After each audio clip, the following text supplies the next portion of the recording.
שני לסיור שלי, הגענו לנפולי. ובנפולי, ליד הנמל, אני רואה הרבה מוכרים כאלה, רוכלים שמוכרים תיקים על הרצפה. ואני מסתכלת על התיקים, ואני נורא רוצה לקנות תיק, ואף תיק לא מצא חן בעיניי. אני מספרת את זה כי אם הייתי קונה תיק, אז היה נגמר לי הזמן. אמרתי לי,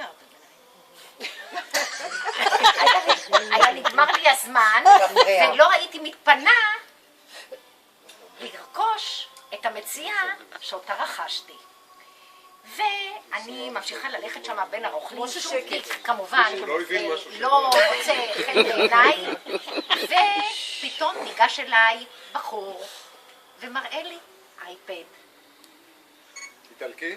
לבן, אייפד לבן. לא, בחור איטלקי? בחור איטלקי, כן. אייפד 3. אייפד לבן הוא מראה לי, והוא מנסה להראות, שעומד על אתר של גוגל, ומנסה להראות איך זה גולש. ואני נורא בלחץ של זמן, כי הקבוצה כבר הלכה, ואני כבר מרוחקת ממנה, והאמנתי לו שהאייפד באמת גולש, ולא רק סתם גולש, אלא יש לו גם את הפונקציה של ה-3G. אם מישהו יודע מה זה 3G.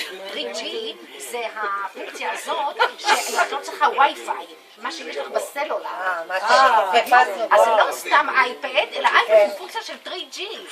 יפה מאוד. יש ברחוב. יפה מאוד. הווי-פיי. נכון. זה 3G. ואם הוא רוצה להראות לי, סימן שבאמת יש. כן. אז דילגתי לו וויתרתי לו על הנושא הזה. הוא אומר, עכשיו, זה ברור לי. כשמש באור יום, שזה גנוב, שזה גנוב. למה הוא ביקש? לא אמר. מיקי, גם אם הוא היה מבקש... בלי הפרעות. במחוזותינו לא אומרים גנוב, אומרים זה נפל ממסעית. איפה הוא נפל? נפל ממסעית. ולא אף פעם אל נשבר, תגידי ולא גנוב. נשבר. ממשאית, אוקיי. זה משהו שנפל ממסעית. אוקיי, ואז זה ברור. לא ברור אני אומר לך, אין גנבות, לא קונים גנוב. ואז הוא רוצה למכור לי את זה ב50 יורו. ואני אומרת, 40. או, גנב עם גנב.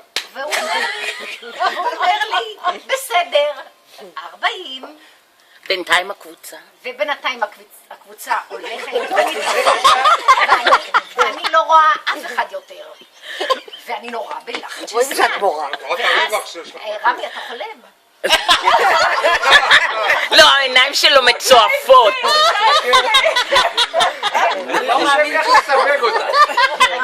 אני חושב איך לסווג אותך, אני לא מוצא טור כזה. חכה.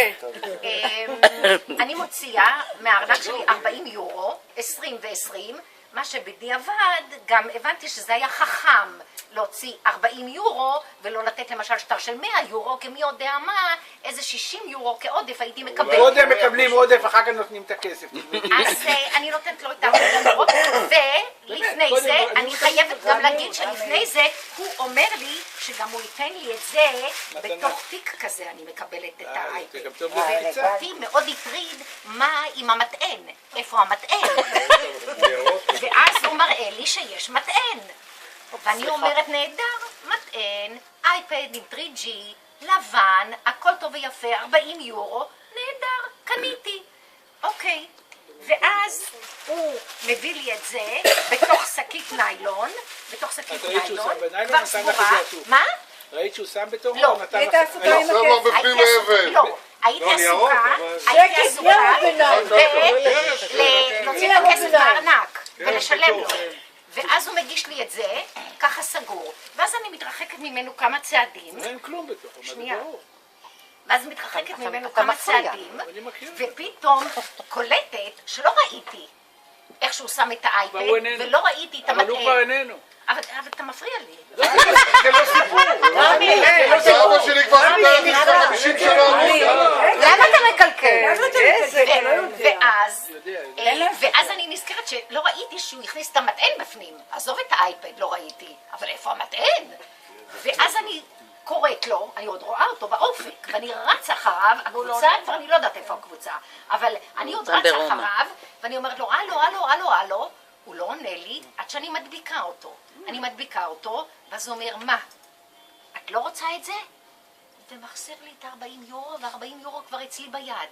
ואני אומרת לו, לא, אני כן רוצה את זה, אבל המטען, the charge, the charge inside. ואני מנסה לפתוח את השקית ואני לא מצליחה. הקשר פה נורא חזק, ואני לא מצליחה לפתוח את זה בקשר. אבל אז אני ממששת, ואני רואה בליטה, מרגישה, לא רואה, מרגישה בליטה, ואז אני אומרת, it's okay, the charge is here, אוקיי.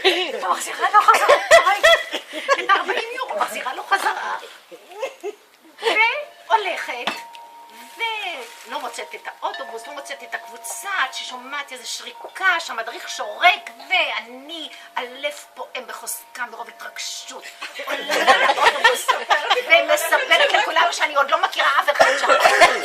הם כבר הכירו.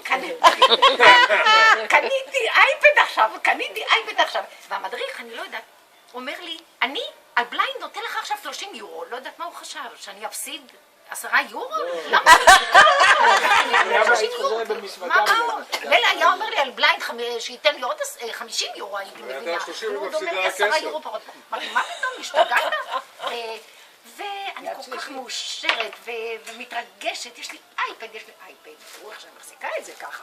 בקיצור, מתיישבים והאוטובוס מתחיל לנסוע, ואז אחד מהקבוצה אומר לי, תביא לי, אני אבדוק לך אם זה בסדר, אם זה תקין, כי כולם היו משוכנעים שזה לא תקין. אז ואני אומרת, הוא רצה להראות לי שזה כן תקין.